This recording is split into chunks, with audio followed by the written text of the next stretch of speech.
மருந்து சாப்பிட்றதுக்கு என்னைக்கு நல்ல நாள் அப்படின்னு நம்ம பார்க்கலாம்.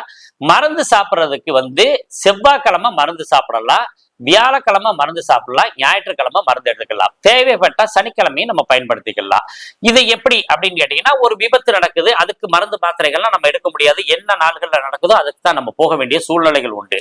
இப்ப கர்ப்பிணி பெண்களுக்கு முத மருந்து கொடுப்பாங்க. அதே மாதிரி மருத்துவரை போய் பார்க்கிறோம், இன்னைக்கு நம்ம மருத்துவரை பார்த்து அந்த மருந்து சாப்பிட ஆரம்பிக்கிறோம். அதாவது இயல்பான நோய்களுக்கும் நெடுநாள் ஏற்பட்ட நோய்களுக்கும் நம்ம போய் ட்ரீட்மெண்ட் பண்ணும்போது அதுக்கு மருந்து சாப்பிட்றதுக்கு நாட்களை தேர்ந்தெடுக்க வேண்டும்.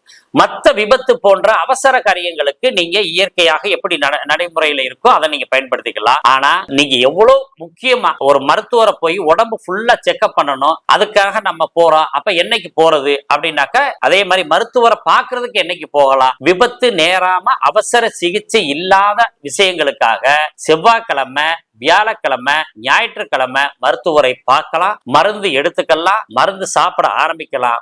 உறுதியாக நோய் உடனே குணமாகும். மற்ற நாட்களை எடுக்கும் பொழுது திங்கக்கிழமை, புதன்கிழமை, வெள்ளிக்கிழமை, இதுல திங்கக்கிழமை போனோம்னா அடிக்கடி மருத்துவரை பார்க்கிற மாதிரி, புதன்கிழமை போனாலும் நம்ம மருந்து சீக்கிரம் நமக்கு உடம்புல போய் சேர்ந்து சீக்கிரத்தை குணத்தை ஏற்படுத்தாது. அதனால இதை தவிர்த்தீங்கன்னா உங்கள் உடல் ஆரோக்கியமாக பல்லாண்டு வாழ இறைவன் அருள் புரிவார். வாழ்த்துக்கள்.